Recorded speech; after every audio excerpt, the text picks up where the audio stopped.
Respeite esse ambiente, não por causa do lugar físico, mas porque esse ambiente, quando o povo de Deus está aqui, ele se torna sagrado.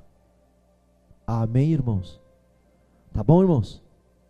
Então respeite esse lugar. Não use o seu celular para ficar conversando, digitando mensagens, recebendo mensagens, conferindo e-mails. Por favor, respeita esse momento da ministração da palavra. Amém? 1 aos Coríntios, capítulo de número 9, nós concluiremos hoje esse tema, a liberdade cristã. Tá bom? E digo de novo, capítulo 8, capítulo 9 e capítulo 10 é o mesmo tema. Se você separar esses 3 capítulos, fica sem sentido. Aí geralmente as pessoas acham que o capítulo 9 o Paulo está desabafando e defendendo o apostolado dele. Ele está fazendo isso, mas ao fazer isso ele quer explicar alguma coisa, ele quer ensinar alguma coisa. O alvo do Paulo no capítulo 9 não é defender o apostolado. Pelo contrário, ele está abrindo mão disso. Ele está abrindo mão do apostolado. Para quê? Do cargo, da função, né? Do título, dessa coisa que ele é mesmo, ele tem mesmo. Ele está abrindo mão para que o evangelho não perca a beleza, o poder. Não que perde, porque ninguém tira o poder do evangelho, mas se alguma coisa eu for atrapalhar, ele quer dizer assim, se alguma coisa nas minhas falas for atrapalhar, então eu não quero nada.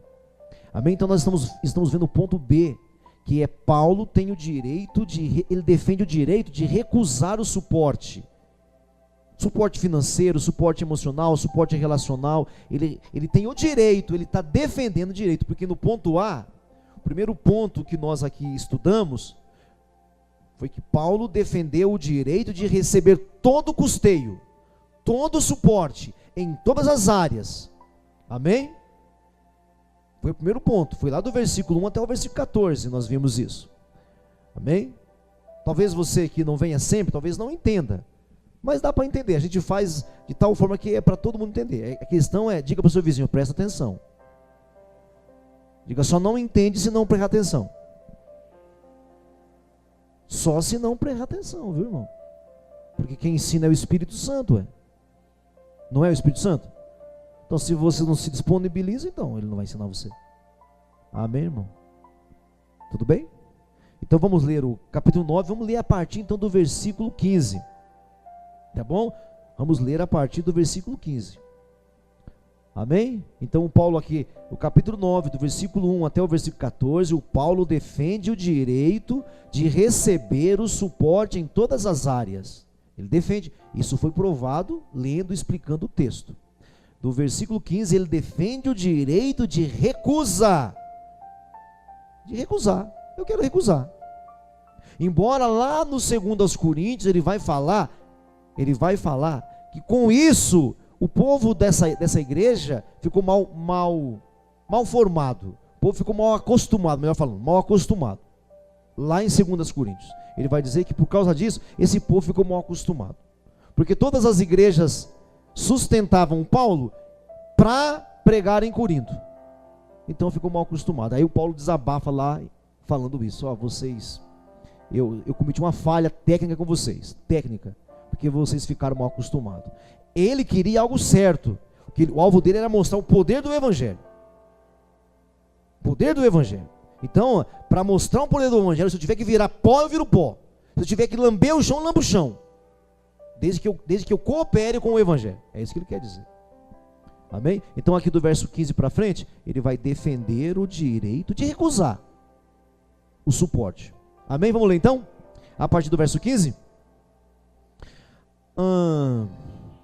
Eu, porém, não me tenho servido de nenhuma destas coisas. Que ele acabou de dizer. Eu não tenho me servido dessas coisas que eu tenho direito. Não tenho me servido disso, que eu tenho direito, e não escrevo isto para que assim se faça comigo. Não estou dando uma indireta para vocês, porque quem prega geralmente dá muito indireta, né? Não é? O pastor sabia, Às vezes sabia mesmo, e não vou negar não, às vezes sabia, fazer o quê? Por exemplo, eu chego aqui na igreja, aí vem o irmão aqui chorando aqui, e assim, esbaforando e sofrendo, e aí me dá um testemunho. Quando eu subo aqui em cima, meu irmão, assim que encaixar a gente fala, não tem como. Você me toca, você me sensibiliza, se a mensagem encaixar, meu irmão, não tem como. Não tem como. Por isso que não é bom, por isso que é bom quem prega nunca conversar muito com ninguém antes, conversa depois. Para que a mensagem possa ficar limpinha assim, transparente. Amém? Entenderam? Fui claro? Por isso que é bom o pregador geralmente não conversar muito antes de pregar. É bom não conversar com ninguém, na verdade. Depois conversa até amanhã se quiser, né? Amém? Então ele fala assim, ó, não escrevo isto para que assim se faça comigo, porque melhor me fora morrer antes que alguém me anule essa glória. Que glória? Quem prega o evangelho, irmãos, tem galardão, viu, irmão? É pastor que tem galardão, gente? Hein, irmão? É pastor que tem? Está na Bíblia assim, os pastores terão galardão? Está na Bíblia assim? Não. São os servos de Deus. São os servos do Senhor. Quem prega o evangelho tem galardão. Você é salvo? Sou salvo. Você é filho? Sou filho. Você vai para o céu? Vai para o céu. Você foi restaurado? Foi restaurado. Tem mais coisa? Ixi, muito mais coisa. Tem muito mais coisa, irmão. Acorda, a vida cristã é muito boa, irmãos. Aqui a gente está padecendo um pouquinho. Enquanto estivermos nessa carne aqui, você vai sim padecer um pouquinho aqui, sorrir um pouquinho ali, aí chora um pouquinho mais, e assim a vida segue. Mas, irmãos, se Deus criou esse mundo e falou que esse mundo que vai acabar é bom, imagina o outro que não vai acabar. Pegaram, irmãos? Eu posso ouvir um glória a Deus, irmãos? Então eu vou repetir para você dar um glória a Deus. Se esse mundo que ele fez, o mundo cósmico que ele fez, ele disse que era bom, não disse? Falou que era bom? Então o que não vai acabar é melhor ainda, irmãos. Você crê nisso? O mundo que está por vir é muito melhor. Se esse é bom, muito bom, o outro então é muito melhor, porque o outro não acaba. Você pode dar um glória a Deus, irmão? Você vai para esse outro mundo, irmão, chamado novo céu e nova terra, aonde você não morre, você não fica doente, você não passa fome, você não padece nada. Acabou. Acabou. Amém, irmãos queridos? Então é essa glória, eu não quero que me tire, eu quero receber o galardão, eu quero receber a glória de ter pregado o evangelho. Se eu for ganhar alguma coisa aqui, presta atenção, ó, se eu for ganhar alguma coisa aqui que me tire a glória, eu não quero não. Diga para o seu vizinho, não quero não. Se eu for ganhar, diga se, entendeu? Se eu for ganhar alguma coisa aqui que me tire aquela glória, eu prefiro não ganhar aqui para ter tudo lá. Amém, irmãos? Essa é a sua preferência também, irmãos? Essa é a minha preferência. Se alguma coisa aqui, se eu tiver alguma coisa aqui que anular aquilo de lá, eu escolho não receber isso daqui. Amém, irmãos? É isso que ele está falando aqui, olha. Antes que alguém me anule essa glória. Verso 16. Se anuncio o evangelho, não tenho de que me gloriar. Porque o poder está em quem? Em Paulo ou no evangelho? O poder é o poder do evangelho ou é o poder de Paulo, gente? Mais alto. Do evangelho. Romanos 1, verso 18. Não é? É ou não é? Pois não me envergonho do evangelho, porque é o poder de Deus. Não é assim? É o poder de Deus. É através do evangelho que a fé brota, que a fé vem. Vem com o evangelho, a fé explode no seu peito. Amém, irmão? Será que teria alguém aqui que o evangelho não chegou ainda? As boas novas do evangelho não chegou ainda? Se disponha, minha irmã, meu irmão. Quando o evangelho vem, ele explode no seu peito e você fala, nunca mais eu largo isso. Nunca mais. Está entendendo? Você pode até largar a igreja, mas não larga o evangelho, irmão. Você pode até largar a religião, mas não larga o evangelho, irmão. O evangelho é escriturístico. O evangelho da doutrina bíblica. O evangelho da iluminação. Amém? Tudo bem? Se anuncio o evangelho, não tenho do que me gloriar, pois sobre mim pesa essa obrigação. Grave essa palavra obrigação. Porque ai de mim, se não pregar o evangelho. Então essa obrigação, diga obrigação. Não é essa obrigação que você pensa hoje. Eu tenho que fazer. Entendeu? Lembra isso aqui? Eu tenho que fazer. Meu Deus do céu. Não. É assim. Ai de mim, se eu não pregar. Ai de mim, se eu não pregar. É assim, irmão. Viu? A entonação é diferente. Tem que pregar o evangelho, porque senão eu vou para o inferno. Não. É uma coisa dentro do teu ser. É algo dentro de você. Ai de mim. Virou uma necessidade. Já virou uma necessidade na sua vida? Já virou uma necessidade? Ou você acha que você precisa disso aqui? Você acha que você precisa disso aqui, pregar o evangelho só? Irmãos, sabe lá onde você trabalha? Que você passa lá 6, 7 horas por dia? Isso aqui é o que menos funciona lá. Sabe lá onde você estuda? Você passa 4, 5 horas lá onde você estuda?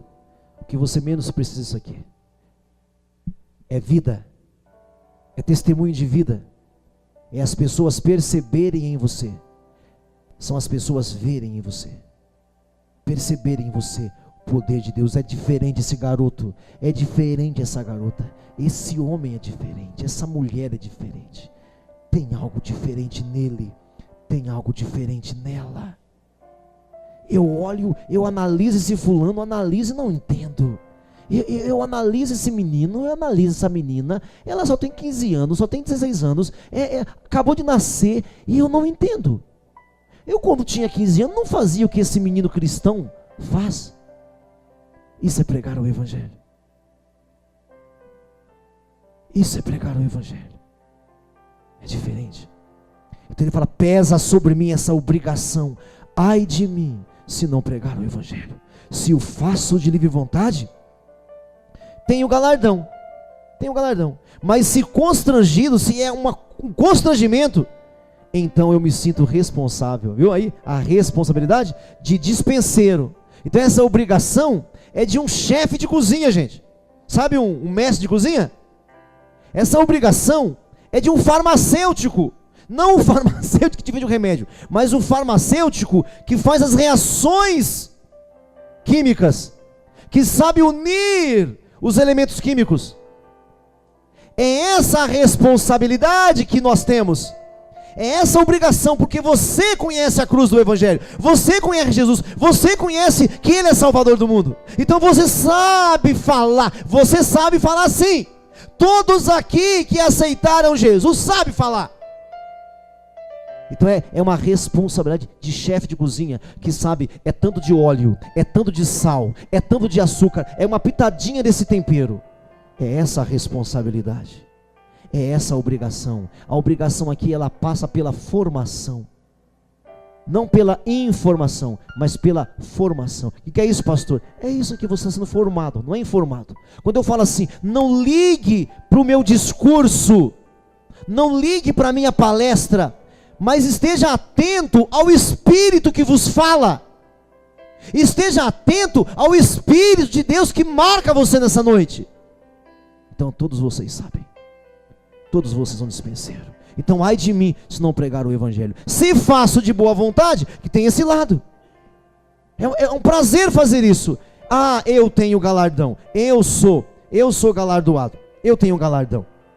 Se constrangido, é uma responsabilidade que eu tenho. Sobre isso nós falaremos também no capítulo 10, a responsabilidade de dispenseiro que me está confiada. Nesse caso, qual é o meu galardão? Nesse caso, qual é o meu galardão? É que, evangelizando, proponha de graça o evangelho, para não me valer do direito que ele me dá.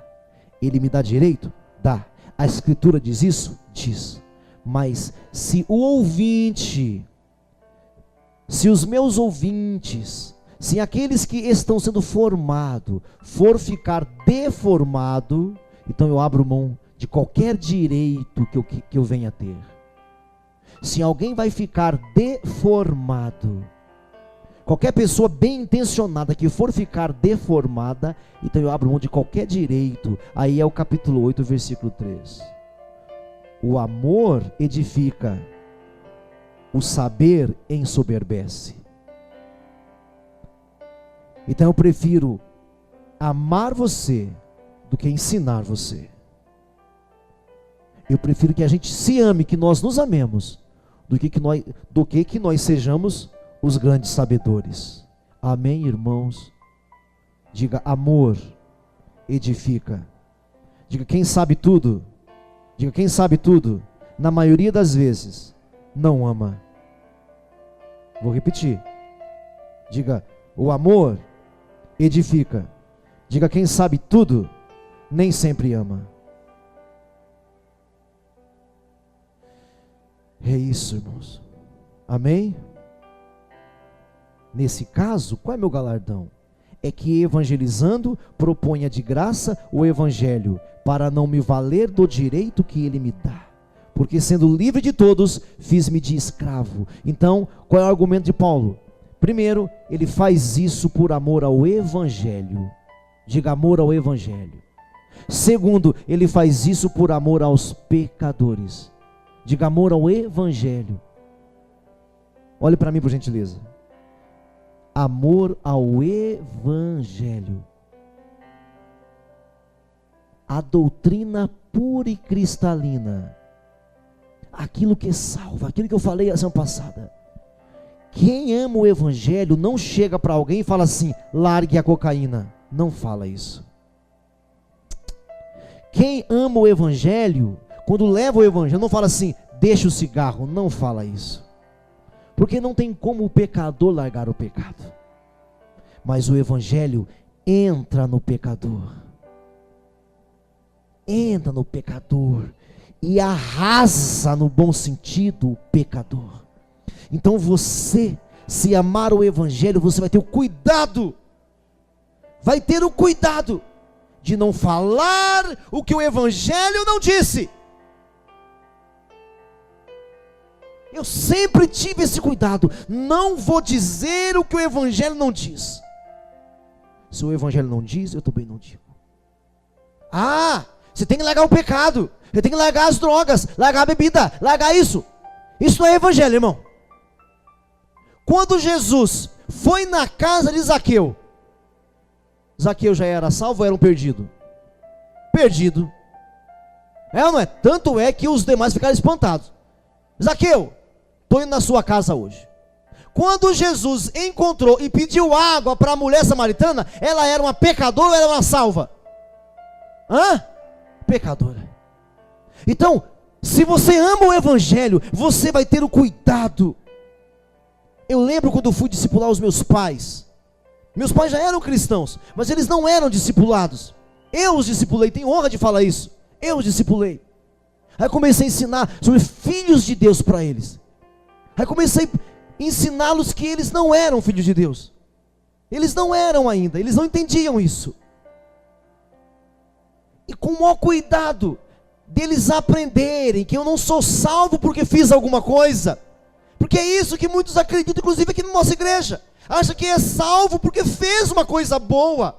Acha que vai para o céu porque é uma boa pessoa. Não é isso. Então o evangelho foi envenenado. Então, quando você ama o evangelho, você vai ter o cuidado de chegar para aquele para aquele novo amigo seu, e ser uma voz evangélica. Não esse gueto evangélico, mas você vai ter o cuidado de falar a verdade para aquela pessoa receber o evangelho. Então, amor ao evangelho, amor aos pecadores. Amor aos pecadores. Como é que a gente ama o pecador, pastor? Irmãos, para onde o pecador vai, você sabe. Nós sabemos, porque nós vimos. Primeiro, onde eles estão? Eles estão no inferno, os pecadores. Eles não vão para o inferno, eles estão no inferno. Porque é um outro erro quando a gente prega o evangelho. Ah, você vai para o inferno. Não, não vai para o inferno. Eles estão no inferno. Por quê, pastor? Por causa de Colossenses, capítulo 1. Ele nos transportou, não foi? Capítulo 1 de Colossenses. Do império das trevas, do inferno, para o reino do Filho do seu amor. Ele nos transportará ou ele nos transportou? Como é que é, irmão? Nos transportou, é passado, acontecido. Ele nos transportou do império das trevas para o reino do Filho do seu amor. Eu estava no inferno. Agora, se você quiser falar para o perdido que ele vai ser lançado no lago de fogo, aí é outra conversa. Tudo bem, não fique em paz, é uma forma de expressão de falar, isso vai para o inferno, é uma forma de expressão. Mas quanto mais você falar certinho, melhor para você. Porque nós estamos no inferno. O inferno está aqui. Ah, então os testemunhos de Jeová estavam certos? Em parte. Acho que só isso que eles estão certos. Porque as portas do inferno não prevalecem contra a igreja. A igreja está aqui. Então onde é que o inferno está? Aqui.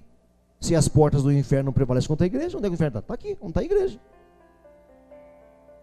Então amar os pecadores porque eles estão no inferno.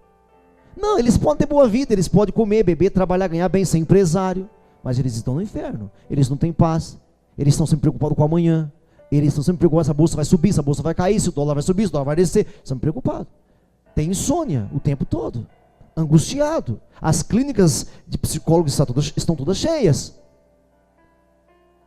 então eles estão no inferno.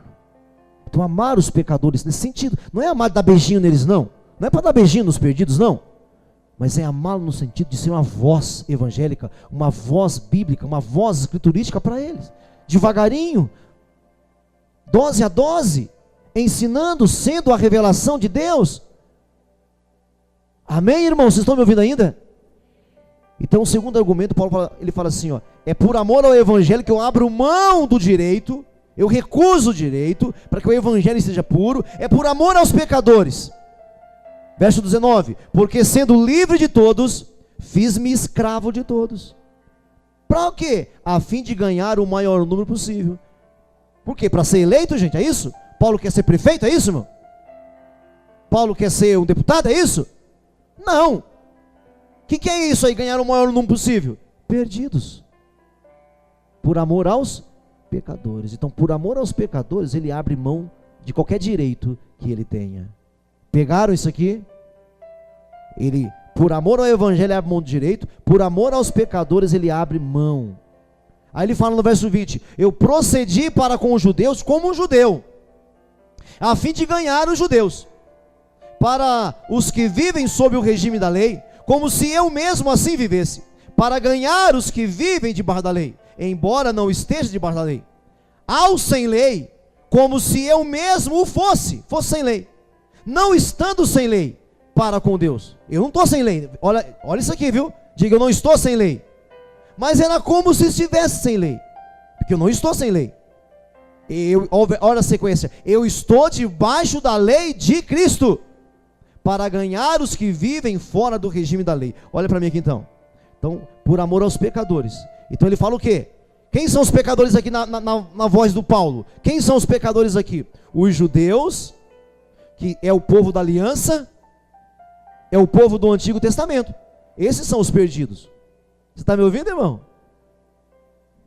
Então ele fala, por amor aos judeus, eu me fiz de judeu, eu me fiz de um guardador da lei para os judeus, para o povo religioso, para o povo que tem um conhecimento religioso. Irmãos, o evangelho, o cristão, ele deveria entrar em qualquer lugar, irmãos. O cristão verdadeiro não iria se indispor com nenhuma religião. Você está me entendendo aí, não? Um cristão bíblico, um cristão verdadeiro, não iria se indispor com nenhuma religião. Porque primeiro só há um Deus, não é isso? Só que só nós sabemos disso. Só o cristão sabe que só existe um Deus. Agora a gente sabe que os demônios passam-se por deuses. Você vai ler Jeremias a partir do 33, eu li esses dias, vai ler 33, Edom tem um Deus, os Moabitas têm um Deus, os babilônicos têm um Deus chamado Bel, cada uma das nações tinha um Deus. A gente sabe que não é Deus, é um demônio, porque Deus só existe um, gente. Porque se houvesse vários deuses no mundo, o mundo já tinha explodido, né, irmão? Imagina um Deus brigando contra o Deus. Pegaram ou não pegaram? Se houvesse dois deuses no mundo, o mundo tinha explodido. Só existe um Deus. Só que só os cristãos sabem disso. Só os cristãos bíblicos sabem disso. As pessoas do mundo não sabem disso. Está me ouvindo? Eu já cansei você. Já cansei você? Então, amor aos pecadores. Paulo, então, ele foi como judeu, como um guardador da lei, para os judeus, os religiosos. Mas qual é a outra turma? Os gentios, os que não são cristãos, os que não têm religião nenhuma. Pegaram isso aqui? Ele ama essas pessoas, porque essas pessoas estão no inferno. E quando ele fala assim, procedi para com o judeu como judeu, e para com o gentio como gentio, por favor, olha para cá. Paulo, olha para mim, não é que Paulo se transfigura, viu? Aqui não é a questão de Paulo ser um camaleão. Não, é uma questão de métodos. É judeu? Vou falar como judeu. E Paulo sabia, essa foi a nossa aula semana passada, lá em Atos 22. Os judeus queriam machucar o Paulo, porque falava que Paulo era contra a lei. O Paulo foi lá, rapou a cabeça, rapou a barba, pagou a oferta, para ele mostrar para os judeus que eles não era contra eles. Mesmo assim, os judeus bateram nele. Eram judeus muito mal, né? Bateram nele. Mostrei isso aqui, nós lemos isso aqui a semana passada, em Atos capítulo 22. Mas como é que ele fez lá em Atenas, Atos 17? Como é que ele fez? Quando Paulo encontrava os judeus, olha como é que Paulo falava: irmãos, os nossos pais foram iluminados pela lei. Ouvi, irmãos, os nossos pais foram alcançados no Egito, e assim ele fala. Mas quando ele encontra os pecadores, é diferente. Se você pega Atos 17, como é que ele faz? Aí ele apresenta o Deus da criação. Quando ele encontrava um judeu, ele falava do Deus de Abraão, dos patriarcas. Vocês sabem que os nossos pais passaram pelo Egito, passaram pelo Mar Vermelho, e assim ele fala. Quando ele encontra os filósofos, quando ele encontra os gentios, ele já fala do Deus da criação. Lá em Atos 17 ele faz isso. O Deus que criou tudo que você vê, é esse que eu sirvo. Esse é o Deus desconhecido. Então, não é uma questão de conteúdo. Paulo não se faz de pecador para ganhar pecador. Paulo não se faz de judeu para ganhar judeu. Ele usa um método de fala, de linguagem, de vestuário, de linguagem. Amém, irmãos? Então não é que Paulo é um camaleão. Porque tem alguns aí fora, isso é antigo, mas ainda tem, né? Que Paulo ficava assim, suavizando, dourando a pílula. Paulo, gente, ele não tornava a pregação palatável. Paulo não dourava a pílula. Ele não ajustava a mensagem para o ouvinte, não. Ele ajustava a linguagem. Imagina o Paulo chegar em Atenas e falar assim: Deus deu a lei para Moisés. Quem é Moisés? De que você está falando? Mas o Paulo pegava um filósofo dele e disse assim: como disse um filósofo de vocês. Aí Paulo começava, aí eles entendiam. O Deus da criação é o Deus que eu sirvo.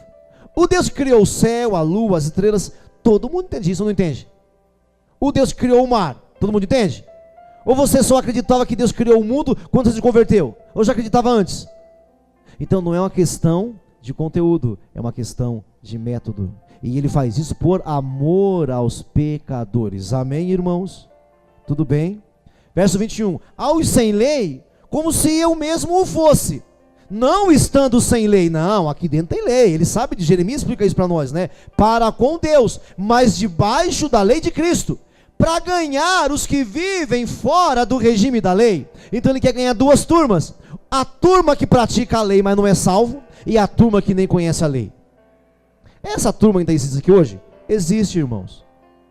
Não são judeus hoje em dia, mas talvez você encontre um católico praticante que não conhece o Senhor Jesus. Talvez você encontre um espírita praticante de boas obras. Ninguém faz, gente, ninguém no nosso Brasil faz mais boas obras do que os espíritas, irmãos. A gente perde para eles de longe, sabia disso? Eles têm escolas, eles têm creches, eles têm um monte de coisa. Sobre boas obras, eles são uma pessoa que não tem salvação, irmãos. Mas o que você é para com aquelas pessoas que fazem as boas obras e não conhecem o Senhor Jesus? Em minha irmã, em meu irmão, qual é a nossa postura? Paulo fala, aos sem lei, é como se fosse sem lei. Aos com lei, falando a parte da lei. Eu começo a parte da lei e mostro que a lei se cumpriu. Eu começo sem lei e mostro para ele, através do bom senso, a salvação em Jesus. Pegaram isso aqui? Pegou isso aqui, meu irmão? Espero que esteja sendo para você relevante isso aqui.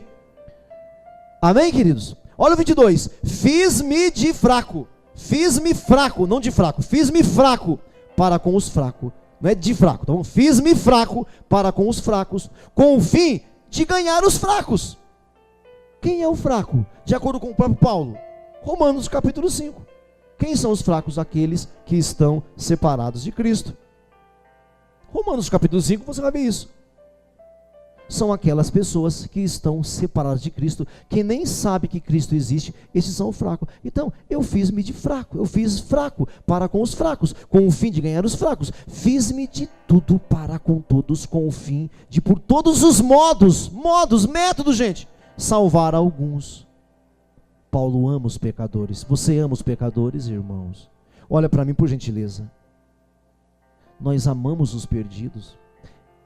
Escute, eu não estou falando ter sentimentos pelos perdidos.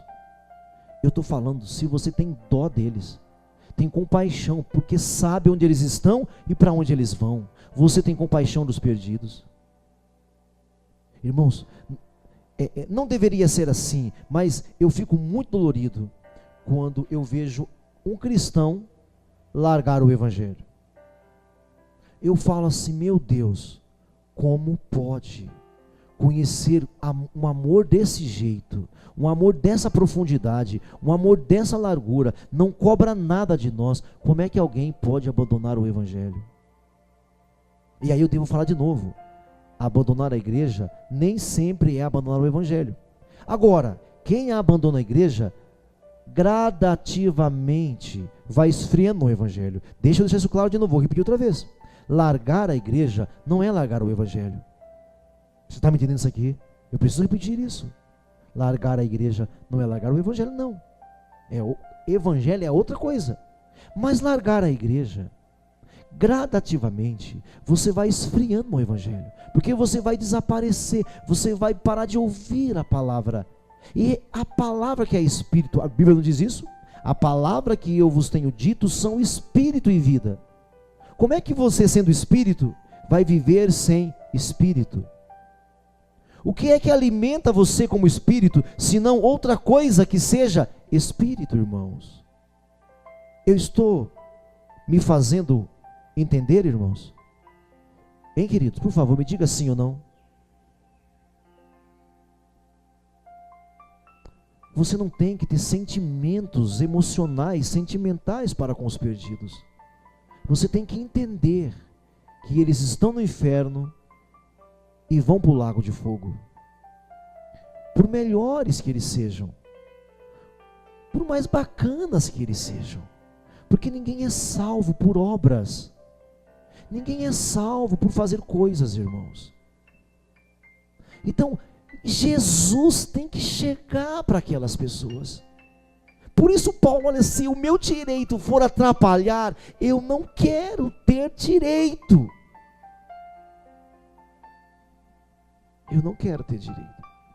Eu gosto muito dos pregadores radicais. Tem alguns nas redes sociais, eu gosto muito deles. Mas tem um, que é o que eu mais gosto, mas o que mais me preocupa. Dos pregadores radicais, aqueles que falam com sangue nos olhos, tem um que eu mais gosto, mas o que mais me preocupa também. Porque às vezes ele deixa transparecer que é o que você faz que te salva. E nunca foi, não é e não será o que você faz que te salva. Amém, irmãos? Paulo, ele abre mão do direito por amor aos pecadores. Amor não é um sentimento. Amor é uma dedicação. Amor é uma entrega. E a entrega aqui é falar, é levar a mensagem, as boas novas. Amém? E terceiro, por amor a si mesmo. Ei, por amor a si mesmo? Sim, por amor a si mesmo. O terceiro argumento é por amor a si mesmo. Verso 24 para frente. Verso 24 para frente. Olha só, não sabeis vós que os que correm no estádio, todos na verdade correm, mas um só leva o prêmio? Correi de tal maneira que o alcanceis. Todo atleta em tudo se domina. Aqueles para alcançar uma coroa corruptível, nós para alcançar uma coroa incorruptível. Então assim, verso 25, todo atleta em tudo se domina. Aqueles atletas que correm nas Olimpíadas, para alcançar uma medalha que com o tempo se gasta. Nós, para alcançar uma medalha incorruptível. Assim corro, também eu, não sem meta, assim luto, não como quem dá murro no ar, de bobeira aí, mas esmurro o meu corpo e o reduzo à escravidão, para que, tendo pregado aos outros, não venha eu mesmo ser desqualificado, por amor a si mesmo.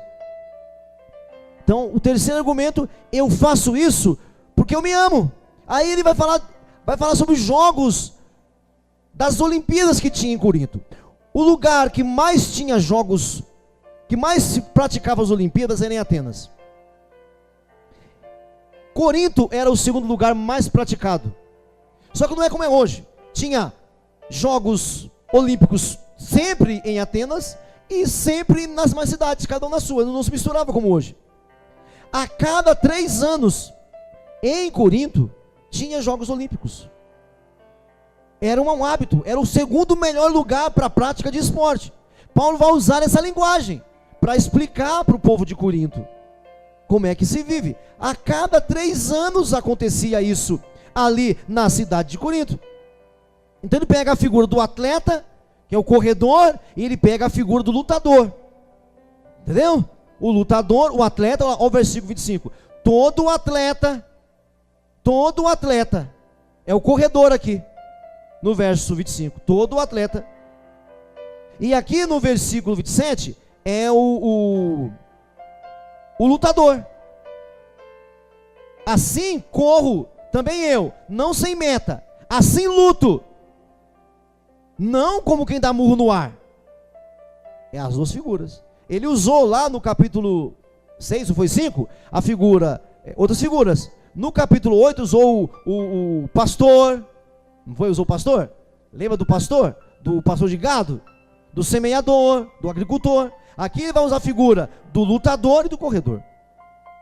Mas aqui tem algo muito interessante. Então, por amor a si mesmo, ele quer ganhar. Aqui nesse ponto é que estão as nossas obras. Então eu não sou salvo pelas obras, não é isso? Sim ou não? Não é isso mesmo? Você não é salvo porque fez alguma coisa boa, certo? Certo? Ou alguém acha aqui que fez tudo certinho, por isso é salvo? Alguém acha isso aqui? Não, eu não sou salvo por algo que fiz. Eu sou salvo por algo que Deus fez em mim. Mas depois de salvo, eu faço sim. Faço ou não faço? Depois de salvo, eu pratico as boas obras. Tanto é que Efésios capítulo 2 diz o seguinte: as boas obras que Deus de antemão, Deus preparou obras para nós de antemão. Deus preparou obras para os seus filhos praticarem antes da gente se converter, antes da gente nascer. Então existem obras, que é isso daqui. Vou ler de novo o verso 24. Não sabeis vós que os que correm no estádio, todos na verdade correm, mas um só leva o prêmio? Diga, um só. Um só leva o prêmio. E agora, o que eu faço então? Como é que eu faço? Correi de tal maneira que o alcanceis. Todo atleta em tudo se domina. Em tudo se domina. Aí algumas lições.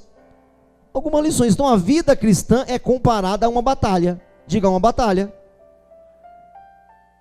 Eu estou numa batalha. Fui salvo pela graça? Fui. Fui salvo pela fé? Fui. Fiz alguma coisa? Não. Mas agora eu estou numa batalha. Porque o mundo é contra você, sim ou não? O mundo é contra você? É ou não é? Então diga todo mundo, sim! O mundo é contra você. A carne é contra você? O que o Paulo diz em Romanos 7? Eu quero fazer o bem, mas vejo na minha carne uma outra lei, que guerreando contra a lei do meu entendimento, me leva a fazer outra coisa. A carne é sua inimiga. A sua carne, gente, sabia que a sua carne não é convertida? Hã? Não é. Diga, a minha carne não é convertida. Quer algo pior? Quer algo pior? Vou falar. E nunca será. Tá bom? Você que anda fazendo um monte de coisa para... Nunca será. Mas a Bíblia manda mortificar a carne. Todo dia. Todo dia eu mortifico os meus membros que estão sobre a terra. A nossa carne sempre estará viva. Quando é que a carne perderá seu poder? Quando você morrer. Aí acabou a carne. Por isso que nós não ressuscitaremos com a mesma carne. Nós ressuscitaremos com uma outra carne, uma carne incorruptível. Amém, irmãos? Eu deveria ouvir um glória a Deus agora. Já pensou, irmãos? Você subiu uma escada assim de 50 andares sem cansar? Aleluia, né, irmão? Hein? As irmãs que trabalham em pé aí, hein? Já pensou você ficar em pé assim 3 anos não cansar? Irmã? Que legal, né? Hein, irmã? Já pensou? Você não tem que malhar para perder quilo? Glória, irmã. Amém, irmão? Tá certo, irmão? Essa carne, irmão, nunca se converterá. Essa daí não. Essa aí vai morrer, ser sepultada, enterrada. Mas como disse o profeta Daniel, muitos dos que dormem no pó da terra ressuscitarão. Uns para a vida eterna, outros para vergonha e horror eterno. Todos ressuscitarão. Então a vida cristã é uma batalha. Amém, irmãos? Você pode minimizar, você pode dar um jeito, mas a vida cristã é uma batalha de atleta, sem que deu. A vida cristã exige uma disciplina, diga disciplina. Um atleta está numa batalha? Consigo mesmo, não está?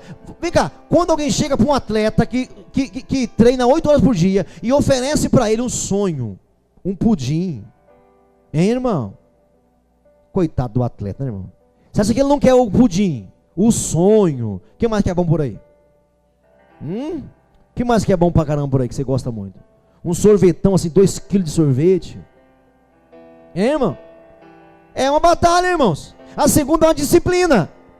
É 8 horas, o cara tem que orar tal hora, ficar tal hora treinando, entendeu? O que é? É uma disciplina. A vida cristã tem uma disciplina. A vida cristã é de acordo com as normas e as regras. Diga, tem regras. Irmãos, olha para mim. Isso aqui não é a casa da mãe Joana não, hein? É ou não é? Tem regras, irmãos. Para ser salvo? Tem regra para ser salvo? Diga para mim sim ou não. Diga bem alto, irmãos. Para os irmãos novos na fé aprenderem. Tem regra para ser salvo? Norma para ser salvo? Não. Mas tem regras para viver a vida cristã. Uma vez salvo, aí você, espera aí. Ele me salvou sem eu merecer? Sem eu pagar? Agora eu vou pagar. Agora eu vou fazer.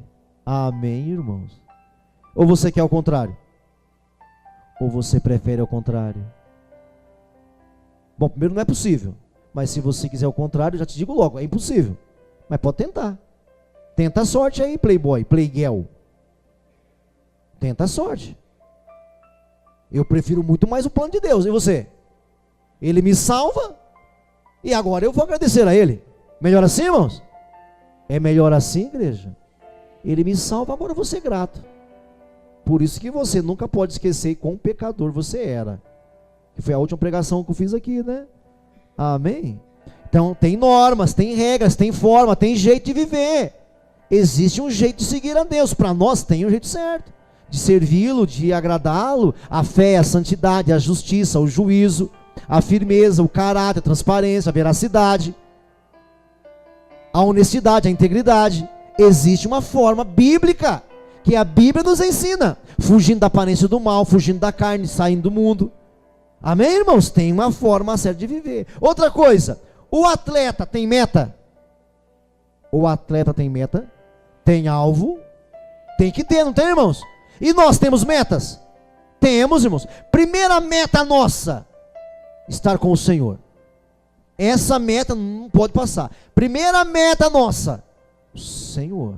Estar com o Senhor. Meu alvo é encontrar Jesus, Paulo, Pedro, Tiago, João, Moisés, Abraão. Um dia nós veremos, estaremos lá com eles.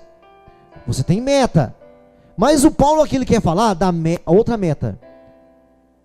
A outra meta que é ganhar pessoas para Jesus. Quer ganhar pessoas para Jesus. Então tem meta. Tem meta. E no versículo 27, ele fala assim, ó: mas esmurro o meu próprio corpo e o reduzo à escravidão. O que ele quer dizer com isso aqui, irmão? Dominar a si mesmo. Eita nós, hein? E agora? Olha para mim, por gentileza. Quantos de nós dominamos a nós mesmos? Quantos de nós temos o autocontrole? E o legal é que até o autocontrole Deus nos dá. Sabe por que alguns não têm o autocontrole, irmãos? O domínio próprio. Lembra que é um fruto do Espírito, lembra? Lembra? O fruto do Espírito é amor. Aí ele divide: paz, longanimidade, domínio próprio.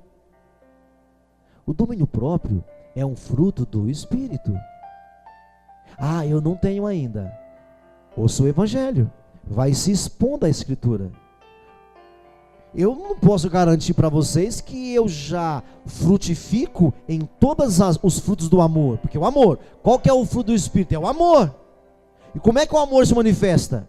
Então ali tem aqueles frutos do amor. Tem aquela divisão do... Como é que esse amor se manifesta? Eu não posso garantir, eu seria arrogante se eu falasse que eu estou conseguindo andar em todo aquele fruto do amor. Ah, eu acho que não.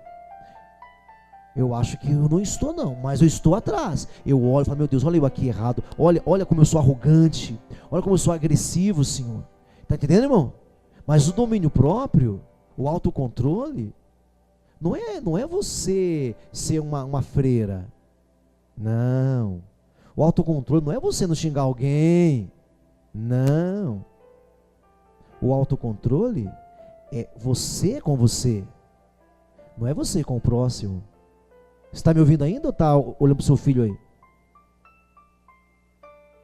O autocontrole, alguns pensam assim, é a gente no trânsito não xingar ninguém.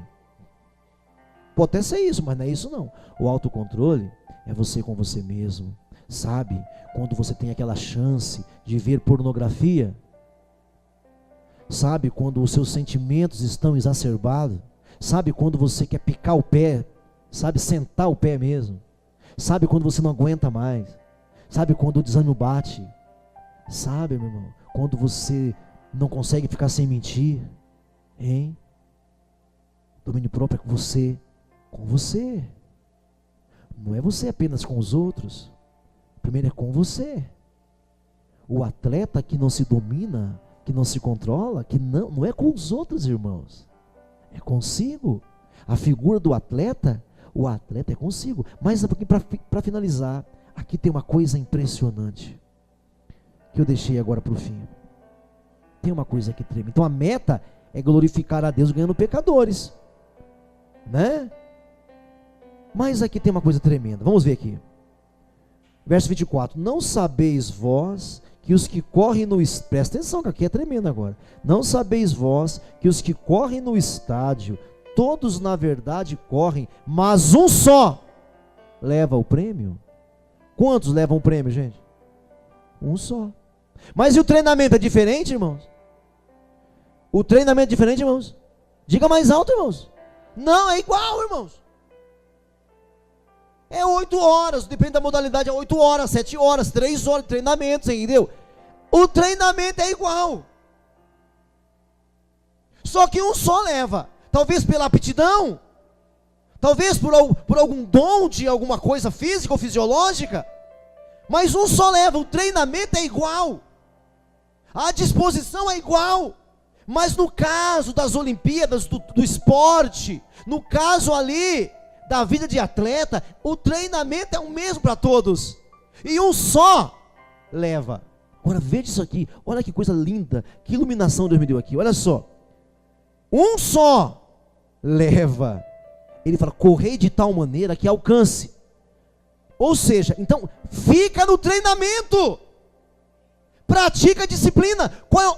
Eles vão correr, vão treinar igual, mas um só vai ganhar. Vocês façam o que eles fazem, treinem, pratiquem, estejam atentos, estudem, leiam o Evangelho, ouçam o Evangelho, ora, vigia, pratica o jejum, anda com Deus, viva com Deus, faça como eles fazem. Por quê? No caso deles, um só leva. E no nosso caso? Um só leva? Um só leva? Não. Não. Mas corra como eles correm. Se disponham como eles se dispõem. Irmãos, como é que pode? Um corredor, treina 8 horas por dia. Um ginasta olímpico. 8 horas, gente, pulando aquelas coisas, dando pirueta, salto mortal, estrelinha e tudo mais. 8 horas, irmãos. Nós, para trabalhar 8 horas, a gente reclama. Então, se dediquem como eles se dedicam. No caso das Olimpíadas, no caso do esporte, um só leva o prêmio. No nosso caso, todos aqueles que se dedicarem levarão, irmãos. Porque a coroa é para todos. Porque se um só levar, seria injusto. Então, você é salvo? Sou salvo. Está liberto? Estou liberto. É filho? Sou filho. Mas e agora? Agora tem mais. Vamos nos esforçar. Vamos pregar o Evangelho. Vamos orar. Vamos meditar. Principalmente pregar o Evangelho. Eles, um só ganham. No caso do Reino de Deus, não todos. O menininho, a criancinha que está aqui, olha, ganha. Vocês entenderam? Todo atleta, verso 25, em tudo se domina. Aqueles lá, para alcançar uma coroa corruptível, nós, porém, a incorruptível. Assim também eu corro, também eu. Não sem meta, eu tenho uma meta. Assim luto, não como quem fica dando murro no ar. O que ele está falando? Aqueles caras estão treinando para uma coisa que acaba. Eles ficam dando murro no ar. Eles ficam dando golpes no ar. Eles ficam esbofeteando o ar. Pro agora, pro aqui. Eu não, ele fala. Nós não, irmãos. Você não pode ser assim. Não pode ser assim. Assim, verso 26, corro também eu, não sem meta, assim luta, não como que desferindo golpes no ar, mas esmurro o meu corpo e o reduzo à escravidão, para que, tendo pregado a outros, não venha eu mesmo ser desqualificado, por amor a si mesmo. Porque ele quer a coroa. A salvação você já tem, mas ele quer o galardão. Ele quer aquela pedrinha branca que no Apocalipse o João fala, que vai ser colocada na sua coroa. Aqui para nós, todos que correrem a vida cristã receberão o prêmio. Não é só para o pastor ou para os pastores. Todos os que correrem a vida cristã, algo maior e algo mais te aguarda. Quem quer? Quem tem essa esperança igual Paulo? Quem vai falar igual Paulo? Eu esmurro meu corpo, eu o reduzo à escravidão, para que pregando aos outros, que ao ganhar os outros, não venha eu mesmo ser desqualificado. Todos nós ganharemos.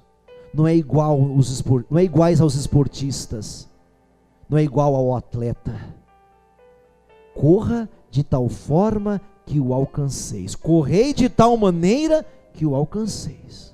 Então, a disciplina é a mesma que eles têm. A meta tem que ter meta. A batalha tem que saber que está numa batalha. Dominar a si mesmo tem que dominar a si mesmo.